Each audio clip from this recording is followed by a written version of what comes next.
ಕರ್ನಾಟಕ ಸೇರಿ ಒಟ್ಟು 5 ರಾಜ್ಯಗಳಲ್ಲಿ ಮತದಾನ ನಡೆಯಲಿದೆ. ಕರ್ನಾಟಕದ ದಾವಣಗೆರೆ, ದಕ್ಷಿಣ ಹಾಗೂ ಬಾಗಲಕೋಟೆ ಕ್ಷೇತ್ರಗಳಿಗೆ ವೋಟಿಂಗ್ ನಡೆಯಲಿದ್ದು, ಇದಕ್ಕೆ ಬೇಕಾದಂತಹ ಎಲ್ಲಾ ಸಿದ್ಧತೆಗಳು ನಡೆದಿವೆ. ಈಗ ಈ ಮೂಲಕ ಒಟ್ಟು 34 ಅಭ್ಯರ್ಥಿಗಳ ಭವಿಷ್ಯ ನಿರ್ಧಾರವಾಗಲಿದೆ. ಈ 2 ಕ್ಷೇತ್ರಗಳು ಆಡಳಿತಾರೂಢ ಕಾಂಗ್ರೆಸ್ನ ಪ್ರತಿಷ್ಠೆಯ ಕಣಗಳಾಗಿವೆ ಅನ್ನೋದು ಉಲ್ಲೇಖನೀಯ.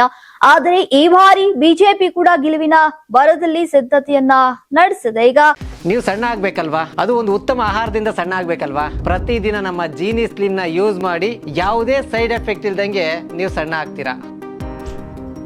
ಇನ್ನು ಹಿರಿಯ ನಾಯಕ ಶಾಮನೂರು ಶಿವಶಂಕರಪ್ಪ ಮತ್ತು HY ಮೇಟಿಯವರ ನಿಧನದಿಂದ ಈ ಸ್ಥಾನಗಳು ತೆರವಾಗಿದ್ದು, ಇಂದು ಮತದಾನ ನಡೀತಾ ಇವೆ. ಮತದಾರರು ಯಾರ ಕೈ ಹಿಡಿಯಲಿದ್ದಾರೆ ಅನ್ನೋದು ಸದ್ಯ ಕುತೂಹಲವನ್ನ ಮೂಡಿಸಿದೆ.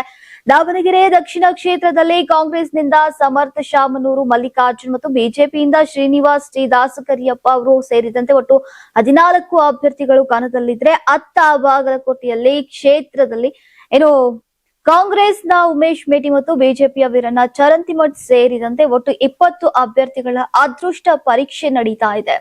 ಇನ್ನು ಬಾಗಲಕೋಟೆ ಉಪಚುನಾವಣೆಯ ಸಮರದಲ್ಲಿ ಬಿಜೆಪಿ ಅಭ್ಯರ್ಥಿ ವೀರಣ್ಣ ಚರಂತಿಮಠ್ ಮತಗಟ್ಟೆಗೆ ಆಗಮಿಸಿ ಮತದಾನವನ್ನ ಮಾಡಿದ್ದಾರೆ. ಕುಟುಂಬ ಸಮೇತವಾಗಿ ಮತಗಟ್ಟೆಗೆ ಬಂದಂತಹ ವೀರಣ್ಣ ಚರಂತಿಮಠ್ ಮತಗಟ್ಟೆ ಸಂಖ್ಯೆ 166ರಲ್ಲಿ ಮತದಾನವನ್ನ ಮಾಡಿದ್ದಾರೆ. ಪತ್ನಿ ರಾಜೇಶ್ವರಿ ಜೊತೆ ಆಗಮಿಸಿ ಬಿಜೆಪಿ ಅಭ್ಯರ್ಥಿ ಚರಂತಿಮಠ್ ಮತ ಚಲಾವಣೆ ಮಾಡಿದ್ದು, ಈಗ ಗೆಲುವಿನ ವಿಶ್ವಾಸವನ್ನ ವ್ಯಕ್ತಪಡಿಸಿದ್ದಾರೆ. ಬಾಗಲಕೋಟೆ ಉಪಚುನಾವಣೆಗೆ ಮತದಾನ ಬಿರುಸಿನಿಂದ ನಡೀತಾ ಇದ್ದು, ತಂದೆ ಸಮಾಧಿ ಬಳಿ ಭೇಟಿಯನ್ನ ನೀಡಿ ಕಾಂಗ್ರೆಸ್ ಅಭ್ಯರ್ಥಿ ಉಮೇಶ್ ಮೇಟಿ ಪೂಜೆಯನ್ನ ಸಲ್ಲಿಸಿದ್ದಾರೆ. ದಿವಂಗತ HY ಮೇಟಿ ಪುತ್ರ ಕಾಂಗ್ರೆಸ್ ಅಭ್ಯರ್ಥಿ ಉಮೇಶ್ ಮೇಟಿ ತಿಮ್ಮಾಪುರ ಗ್ರಾಮದ ಜಮೀನಿನಲ್ಲಿರುವಂತಹ ಸಮಾಧಿಗೆ ಪೂಜೆಯನ್ನ ಮಾಡಿದ್ದಾರೆ. ಬಳಿಕ ಮತಗಟ್ಟೆಗೆ ಆಗಮಿಸಿ ಮತದಾನವನ್ನ ಮಾಡಿದ್ದಾರೆ. ಇನ್ನು ಈ ವೇಳೆ ಅಭಿಮಾನಿಯೊಬ್ಬರು ಉಮೇಶ್ ಮೇಟಿ ಬಳಿ ಕಾಂಗ್ರೆಸ್ ಪಕ್ಷದ ಶಾಲು ಕಟ್ಟಿದ ಟಗರನ್ನ ಕರೆತಂದು ಹಾರೈಸಿದ್ದಾರೆ.